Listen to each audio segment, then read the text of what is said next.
The guys shooting from the farmhouse windows don't last long. As the FBI gets into position, they shoot back, and within seconds, those guns are quiet. Ahead of you is a grass field in which the gang has parked their cars. Beyond that is the house and the bunker. Jack Springley, in full body armor, comes out to meet you. Alright, so we don't know what's in the bunker or the farmhouse. We were trying to get an informant on the inside so that we could map out the place, but here we are without that. The house has a front and back door. We don't know if it connects to the bunker.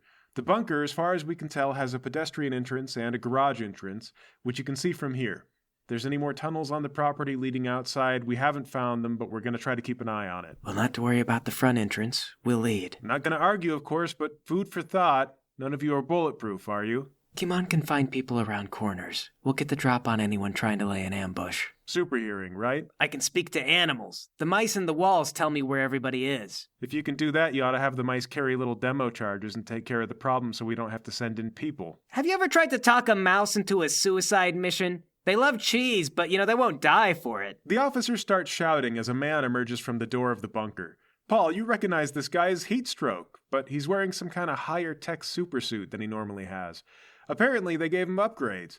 He yells, "Where is Freeze Frame?" And then he points his arms in the air. A gout of napalm flies over the parked cars and lands among the police who dive for cover, and also on the parked cars. Okay, I ice over the fire. The police shoot back, but the bullets seem to curve around some kind of electrical force field.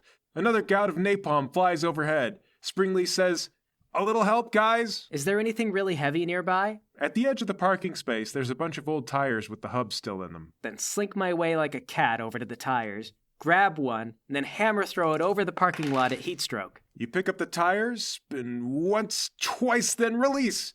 Heatstroke bellows, "Bring me Freeze Frame!" And then there's about 2 seconds of peaceful silence as everyone watches the tire sail gracefully through the air.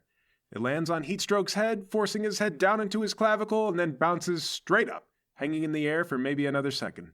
Shortly after the tire reaches the ground, Heatstroke falls face first into the grass. Who was that guy? Calls himself the fireman. His catchphrase is, "I'm the fireman, I'll burn your house down." That's a terrible catchphrase. Have we ever seen that guy before? He's a terrible villain. All right, well, at least he's out of the way. Let's move in before they get anything else to throw at us. If only you were so quick. The garage door of the bunker rises up, and out steps, boom, boom, robot suit. It stands about 12 feet tall, is armed with guns on both arms, as well as grabbing claws and a small missile rack on its back. It introduces itself by launching one of those missiles at an FBI truck. Whoosh! Boom! The FBI begins to scramble. Fall back! Fall back! Wow! Don't worry. You know what they say. The bigger they are... The thicker the armor! No, Kiman. The further they fall. Paul's right, though. I think his one applies to, battleships and tanks and stuff. Either way, come on, before it shoots another rocket. I rush out from behind the trucks and ice over that rocket pod. Whoosh! Ice forms over the rocket pod, sparing your line of vehicles from more deadly fire. The robot lumbers forward towards you. Flux, take me forward. Teleport us behind the car. I grab Lowry and I teleport us behind a white car in the middle of the lot. With a bright flash and no amount of stealth, you instantly transfer from one location to the other. Hey, wait a minute. I recognize that air freshener. Is this my car? Elvis and Lowry, the next thing you guys can really recall might occur several minutes later, as you're looking up at the sky with your head spinning and ringing in your ears. Paul, whether they live to remember will depend on you, because what you observed from where they left you is as soon as they appeared, the robot pointed one arm and fired a concussive grenade at their position. It's not fatal by itself, but their supersuits do nothing to stop the blast, and Flux getting his brains rattled around his noggin for yet a second time probably isn't adding up to a good long-term health prognosis. Oh, to heck with everything. Springley, is there a way that you can get an Apache helicopter or something? The other robot arm is a machine gun. Broom, broom. It fires downfield and bullets slam noisily into the sides of the trucks. They are bulletproof, but this is a heavy machine gun, and it's a lot more punishment than what's normal for a domestic incident. Springley says, "You don't exactly mobilize the National Guard on short notice. I thought this was why we brought you." Well, you better call them, and in the meanwhile, give me some flash grenades. Broom, broom. In between salvos, someone runs over with a couple of flash grenades. All right, well, if a surprise hit worked the first time, maybe it'll work again. I lob a flash grenade at the robot. Pow! You're not sure if that had any effect, but the robot does stop shooting. Run back to the tires, pick one up, and chuck that at the robot. Spin, spin, throw! Dunk. The tire bounces off the robot with no real effect. The bigger they are, the thicker the armor. The robot points the machine gun in a random direction and then fires, sending a line of ammunition into the horizon above you. Vroom! It may not have hit anything, but it is still scary. Okay. Run into the woods and hide behind some trees. I'd call you a coward, but the FBI are falling back at this point too. Their superhero support crumbled instantly, and this is more ordnance than they were prepared for. The paperwork on this mess is going to be ugly. The robot seems to recover and regains its focus. It's just laying down suppressing fire towards the already devastated police lines while it stomps around the field, likely looking for you. Then, from behind the garage, a man wheels out on one of those laying down bicycles.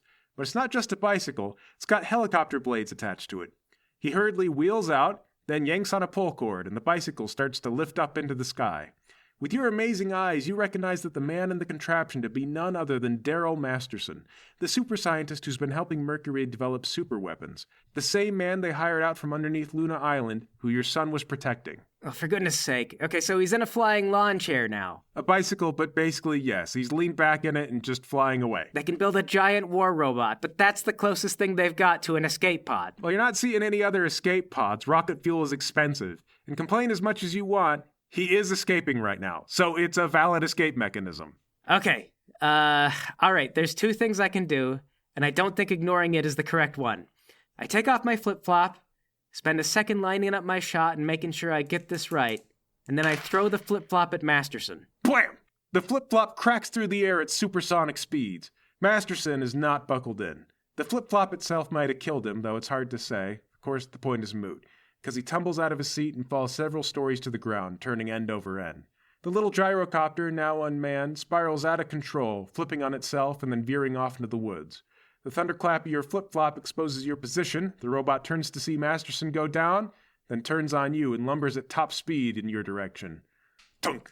It fires a round from the grenade launcher. I abort to sheer defensive anger. You summon up a dollop of raw, primordial anger.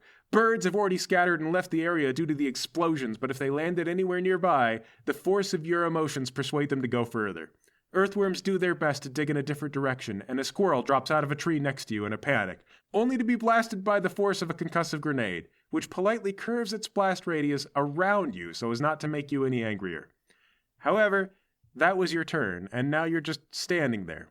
The robot reaches your position and in a swift motion lunges for you. It grabs you in its steel claw fingers. Okay, that's tight. A voice through an intercom says, "Ah, Kiman, betrayer of men, lapdog to the man." It's Mercury. Come on, I've got other titles. From your past days of glory, perhaps. Now none of them are flattering, and nothing is more appropriate. Some magazine or something said I was the nation's most desirable silver fox / superhero. Although I think Michael did pay them to say that. A lot of heroes could expect a bit more banter. Not you. The robot reaches up with its other hand, grabs you from the waist down, and then pulls. In one clean industrial motion, you are ripped in half. Agonizingly, you remain conscious as your top half is thrown aside, although it is all mercifully a blur. You hear the thudding footsteps of the robot get further away. There's more gunfire. Brrr, brrr. You hear an explosion. You're not sure what all is happening. And at some point, you're no longer aware of anything. Elvis and Lowry, the two of you might recall looking at the sky for a minute or two. You both have concussions, so it could have been 10 minutes or 20. You don't really remember anything that happened in the time span between when you found Flux's car and when you became cognizant of your surroundings again. You're being worried by a few FBI agents who ask you some questions. You're not sure what your answers were. You get looked at by a guy in a white shirt. Eventually, you're both sitting up against an FBI truck. What happened? An FBI agent says, "He just keeps asking that." The guy in white, who you now recognize as an EMT, says, "Yeah, he's suffering from anterograde amnesia. Should be temporary, but it'll be a good idea to do a scan, especially if it keeps going." No, I'm better. I'm better now. What happened? The FBI agent says, "You got hit by a grenade.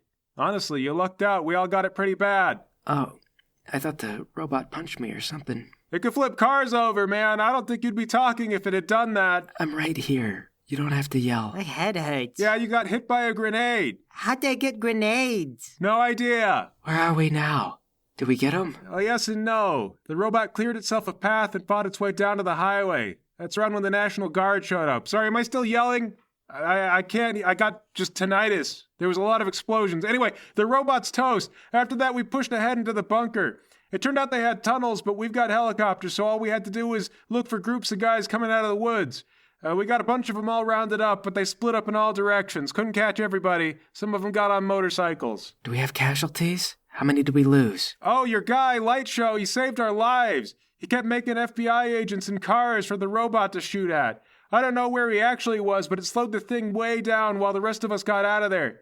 Heck, he probably saved your life while I'm at it. I mean, I hate to think what he would have done if it felt comfortable enough to go back for you. You did lose one. Flux is here. Is Lightshow okay? I don't know how you'd want this broken to you, but Kiman is not all right. Yeah, in the head, normally, but how bad? Dead. Sorry, that probably came across as too blunt, but No. he's dead. No, he's been reported dead a bunch of times. He fakes it. The FBI agent just shakes his head, no. Well, I guess we just have to let Michael know. I get on my phone and I ask someone from the company to come pick us up. The FBI handles most of the work and cleanup. You'll have to get a full debrief from Springley after this, assuming that he's all right. Light Show interior found, and they ride separately in their own vehicle. A staffer grabs your car, Lowry, and takes it back to HQ. You both get run through a CAT scan by Dr. Major, who reports that you'll both be okay after some rest. You got rattled, but no major damage. Michael comes down to see you guys. He says, "Hey, Freeze Frame, Flux, how you guys doing?" Apparently not that bad, unless you count my pride, which is a lot more than wounded. This is my second concussion within like a month. That can't be good, right? Dr. Major says, I would try to avoid more head injuries, if I could. It was a mess, Michael. Instead of being a show of force, they mopped the floor with us. Just pop, like that. Yeah, well, I guess having Rudy made our methods a bit soft. He would have been fine. Lightshow's doing all the paperwork right now. There's a lot to report. I don't know if I want to burden you by trying to unpack everything. You feeling okay? No, okay, I'm up for it. Let's talk now. So there was no body in the robot. Looks like there was a lot of pneumatic tubing in the design, though, from what we recovered of it. And we know mercury can turn into fluid, so we think maybe it was intended for his personal use. An Apache got called in and blew it to heck, but if mercury was in his fluid form, he probably just ran off after that. God, I was going to put him in a frozen box. I had a joke about putting him on ice, and something to do with Capri Sun. No, I can't remember.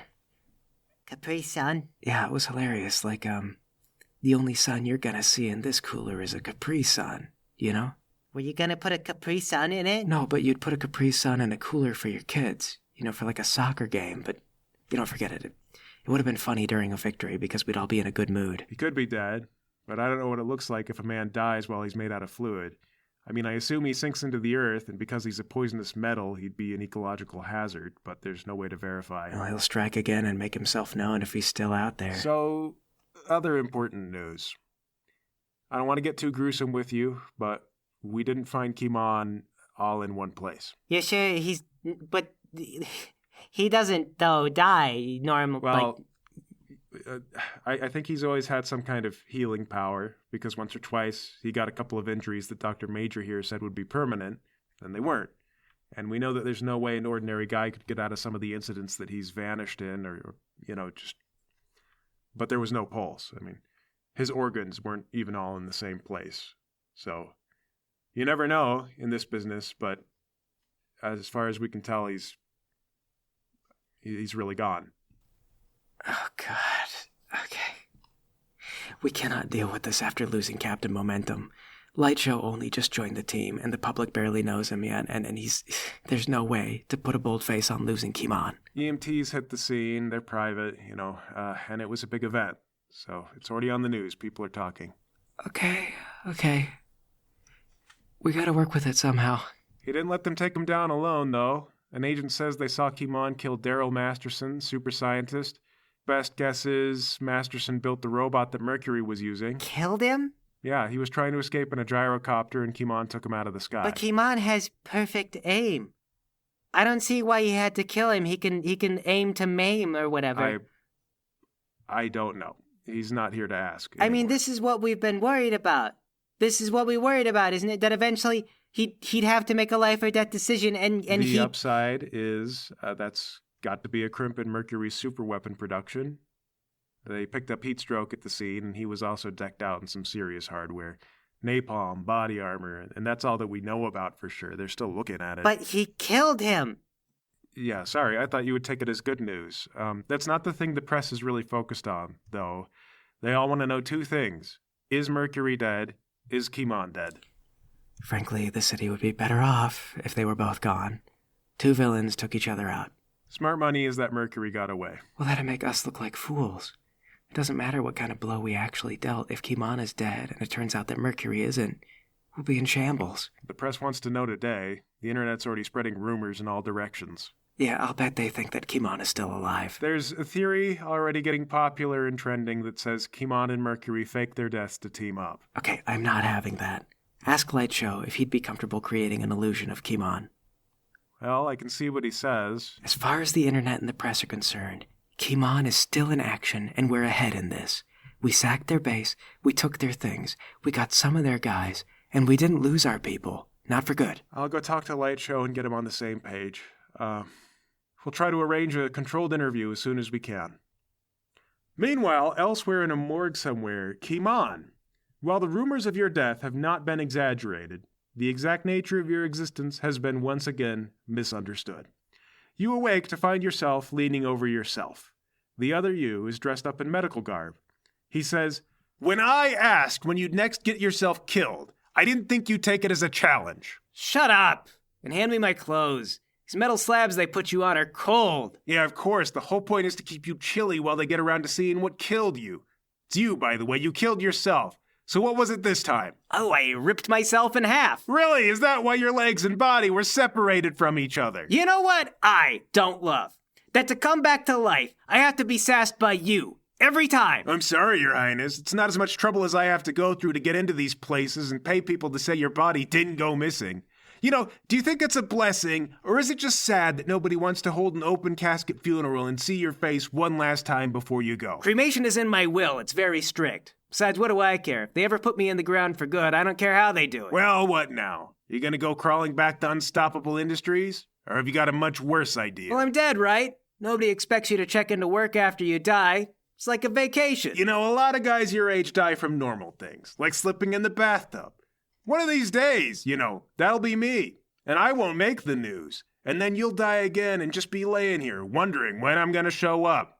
I won't. Nobody ever said we had to be immortal. Nobody ever said now's not a good time to go in the restaurant business. My lost brother can show up out of the blue to help me. Of course, he's an ingrate, worthless. Never helped me with any of this until his own stuff fell through. I love that. Do you have to make it sound so appealing? Gosh, I can barely resist. Whatever, it doesn't matter. This works for me. I've got some people who need tending to, and I was going to have some trouble if I stayed alive. All your friends are always better off without you. Shut up and get out of the way. I got things to do.